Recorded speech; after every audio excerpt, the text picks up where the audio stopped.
दोस्तों, स्वागत है आप सभी का आपके अपने चैनल ट्रैकिंग नॉलेज में। मैं हूं नीरज। आज मैं आपके लिए विभाज्यता के नियम का पार्ट 3 लाया हूं। अभी तक हमने पार्ट 1 में सीखा था 2, 3 और 5 से विभाज्यता का नियम, और पार्ट 2 में हमने सीखा हुआ था 4, 6, 8 का विभाज्यता का नियम। तो आइए इसमें हम सीखेंगे 7, 9 और 11 का विभाज्यता का नियम, किस प्रकार हम इसको हल करते हैं।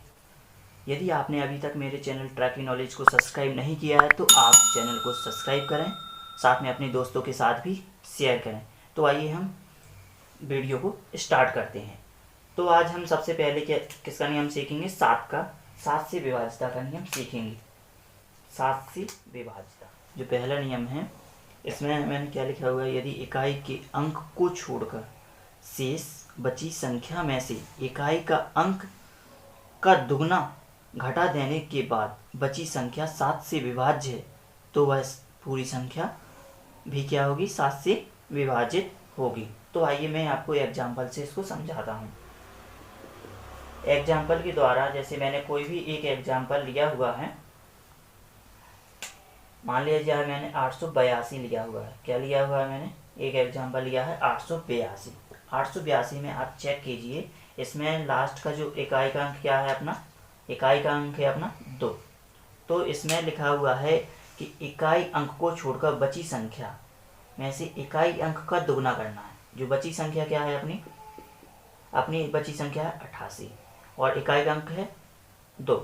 इकाई के अंक को दुगना करके, यानी जो 2 है इसका भी क्या करना है? दुगना करना है और इसमें से घटा देना है। तो जो बची संख्या यदि 7 से विभाज्य है तो वह संख्या क्या, यह पूरी संख्या क्या होगी?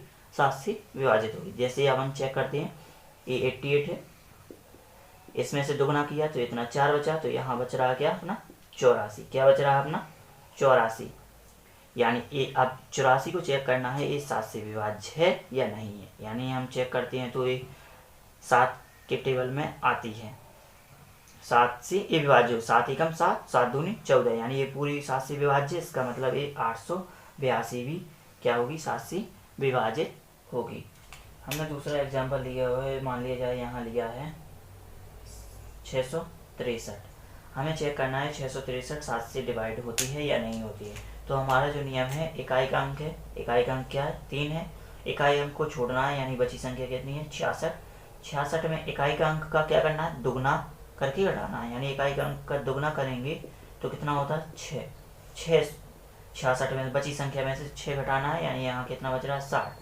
आप 60 चेक कीजिए 7 से डिवाइड होता है या नहीं होता है।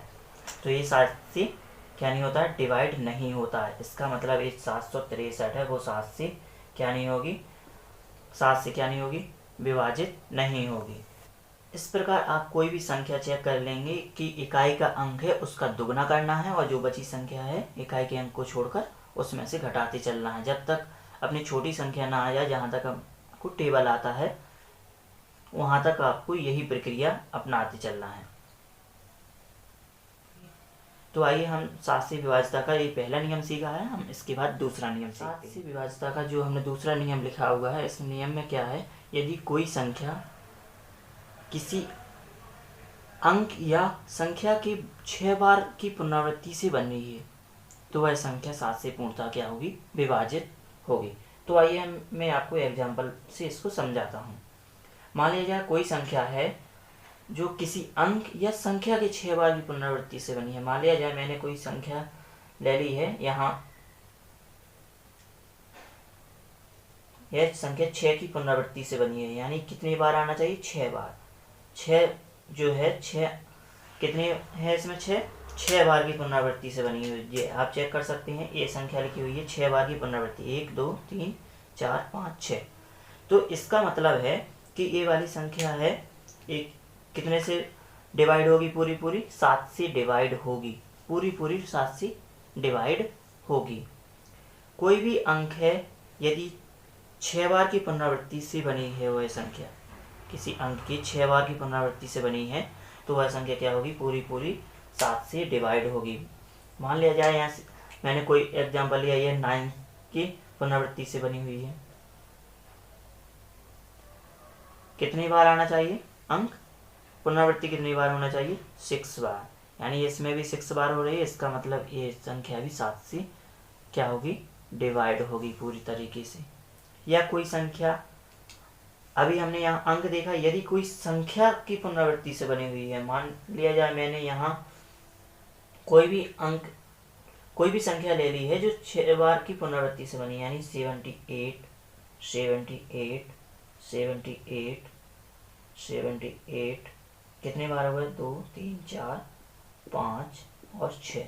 ये कोई भी संख्या है, इसमें किसकी पुनरावृत्ति हो रही है, 78 की हो रही है। एक पूरी संख्या है जो जिसकी पुनरावृत्ति हो रही है, कितनी बार हो रही है, 6 बार, 1, 2, 3, 4, 5, 6। तो इसका मतलब ये संख्या पूरी क्या होगी, 7 से डिवाइड होगी। यदि आपने अभी तक मेरे चैनल को सब्सक्राइब, लाइक नहीं किया तो आप सब्सक्राइब करें और अपने दोस्तों के साथ भी शेयर करें। तो आइए, मैंने अभी आपको 7 से विभाज्यता का नियम बताया है, तो अब हम किसका सीखते हैं, 9 से विभाज्यता। मैंने आपको 9 से विभाज्यता का नियम लिखा हुआ है। इसमें क्या लिखा है, यदि किसी संख्या के अंकों का योग 9 से विभाज्य है तो वह संख्या भी पूरी संख्या क्या होगी, 9 से विभाज्य होगी। जैसा 3 का नियम था उसी तरीके से 9 का भी नियम है। तो आइए हम इसमें भी एग्जाम्पल से, कोई भी एग्जाम्पल से समझ लेते हैं। मान लिया जाए एग्जाम्पल में लिया हुआ है यहाँ 7, 5, 4, 6, 2, 3, ये एग्जाम्पल लिया। मान लिया जाए कोई भी संख्या है, तो हमें 9 से विभाज्यता का नियम क्या है कि यदि अंकों का योग 9 से विभाज्य तो वह संख्या भी 9 से विभाज्य होगी। चेक कर लेते हैं ये 9 से विभाज्य है या नहीं है। तो हम चेक करते हैं, यानी सभी को ऐड करते हैं, 7 + 5 + 4 + 6 + 2 + 3 ऐड करेंगे, 7, 5, 12, 12, 4, 16, 16, 6, 22, 22, 2, 24, 24, 3 क्या होता, 27, यानी 27 ये क्या है, 9 से डिवाइड है। इसका मतलब ये संख्या भी क्या होगी, पूरी तरीके से 9 से डिवाइड होगी। क्या होगी, पूरी तरीके से डिवाइड होगी। इसी प्रकार हम कोई और संख्या देख लेते हैं। जैसे मान लिया यहाँ लिखा है 37, 56, 93। इस संख्या को चेक करना है ये 9 से डिवाइड होती है या नहीं होती है। तो क्या करना है, इन सभी के अंकों को ऐड करना है, यानी 3, 7, 5, 6, 9, 3 ऐड करते हैं। यदि इनका योग 9 से विभाज्य होगा तो यह संख्या भी क्या होगी, 9 से विभाज्य होगी। तो हम इसको ऐड करते हैं, 7, 3, 9, 7, 10, 5, 15, 15, 6, 21, 21 और 9, 30, 30, 3, 33। 33 9 से पूरी डिवाइड नहीं होती है। इसका मतलब यह संख्या क्या नहीं होगी, 9 से डिवाइड नहीं होगी, 9 से विभाजित नहीं होगी। इसी प्रकार यदि अंकों का योग 9 से विभाज्य होता है तो वह संख्या भी 9 से विभाज्य होगी, नहीं तो नहीं होता है तो वह संख्या 9 से विभाज्य नहीं होगी। इसके बाद हम सीखते हैं किसका नियम, 11 का नियम सीखते हैं। जो 10 का नियम होता है, 10 का नियम तो सीधा सीधा है, यदि इकाई का अंक 0 हो तो वह संख्या 10 से विभाजित होगी। 10 का नियम नहीं सीखेंगे हम सीखेंगे इसके बाद। तो आइए, मैंने कोई संख्या लिखी हुई है 11 से विभाज्यता की, कि यदि किसी संख्या के विषम और सम स्थानों पर के अंकों का योग का अंतर या तो 0 हो या 11 का गुणा, इसमें से कोई भी हो, तो वह संख्या 11 से क्या होगी, पूर्णतः विभाजित होगी।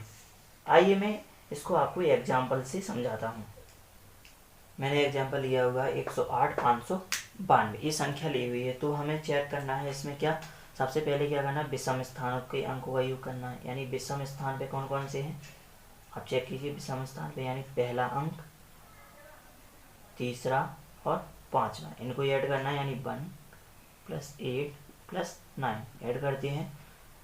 9 और 8 17 और 1 कितना आता है, 18। इसके बाद क्या करना है, विषम स्थान पे जो सम स्थान पे है, इसके बाद सम स्थान पे क्या क्या है अपना, सम स्थान पे जो बचा हुआ है वो सम अपना सम स्थान पे होगा, यानी 0, 5 और 2 ये सम स्थान पे है, यानी 0 + 5 + 2 यानी कितना आता है, 7।